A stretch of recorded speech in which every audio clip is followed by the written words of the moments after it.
Today we will be looking at the brand new submachine gun that just dropped in Cold War with Season 3, which is called the Ppsh. I feel like you might know it. This weapon is probably one of my most favorite guns out of all of Call of Duty history, and I was so happy when I found out that it's coming to Cold War that I just couldn't believe that they actually did it, because in most games that I play I'm always like, they should have the Ppsh, that would be a cool idea. And of course, it's being Call of Duty and Treyarch and, you know, Black Ops 3 Ppsh and things like that, they finally did it. It's on tier 14 in the battle pass, so it shouldn't take you super long to unlock it. Now what we'll be doing is hopping into a normal game of zombies, and I'll be judging the weapon without any attachments and seeing what round does it become kind of poo-poo or bad, because as all weapons, you know, they just kind of over time become good. And also I want to figure out, will this be the new weapon that you will hop into zombies with? Because, you know, the Howard got a little bit of a change. It's not as good as it was. It's still a really good shotgun even when I hopped into a game. It's just not as great as it was in the past. So obviously, you know, zombie content creators and zombie players are on the search right now to figure out what is the best weapon currently apart from the obvious wonder weapons. So the first thing I did was obviously hop into the machine, and in there from the beginning I noticed that from round 1 it's a really good weapon, but around 3, 4, 5 it actually becomes a bit multiple hits, which is really annoying and kind of disappointing. It becomes like every other weapon. Obviously the higher you go up, this game really concentrates on its pack-a-punches and leveling up of the weapons, so that was kind of disappointing. But once you pack-a-punch this weapon, it actually becomes very good. The fire rate increases a lot, and the only issue that I could have stumbled upon from the early rounds with it being pack-a-punch was the fact that I constantly had to go and purchase ammo. Now the worst part is, from my memory, it does become bad around 30 plus, which is very disappointing. So if you were expecting the Ppsh to be absolutely ridiculously overpowered all the time, it's just like every other SMG or even every other weapon, because that's kind of the issue whenever I found out going for Dark Ether. Over time, every single weapon from round 30 plus, they just kind of became more annoying to use, because obviously the zombies get more intense and more intense. But one thing I'll tell you is this weapon with Ring of Fire is absolutely amazing, and I definitely 100% recommend for you to try it out. I did it on top of the Machina and it shredded through everything like it was butter, cutting through butter. It was actually ridiculous. And all in all,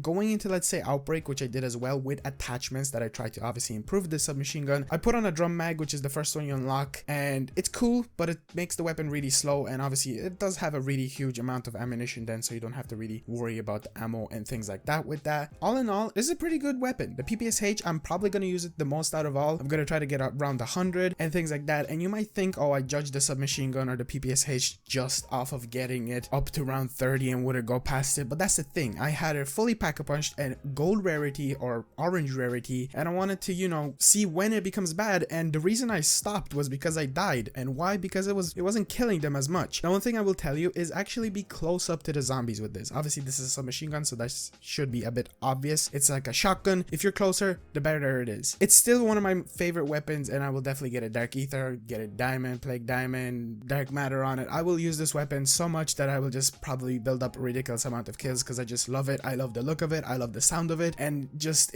in general, Ppsh, best boy. So that's going to be it for the video. I really want these to be really quick, because you don't want to watch like a 20-minute video of somebody dissecting a weapon. All you need to know, it's pretty good. Round 30 up, you will start struggling with it. Will it be easy to get camos on? Yes. Is it really good in zombies? It's pretty good. Would I tell you to go up to high rounds? No, but you could spawn it with it and get your wonder weapons, obviously in every map or even an Outbreak, and then use those wonder weapons. But you could have the Ppsh as a backup, because it's pretty good. In general, whatever we got in this season, I really love it. Like the field upgrade, Toxic Growth is amazing. I made a video on it, so I will link it down in the description. And the next video, I will be reviewing the Kar 98K or the Swiss K31, which in my opinion is just basically the Kar 98K. I don't know about you guys. If you're new here, be sure to subscribe. Join our Discord server that's linked down in the description. Like the video as always, and I'll see you in the next one. Peace out.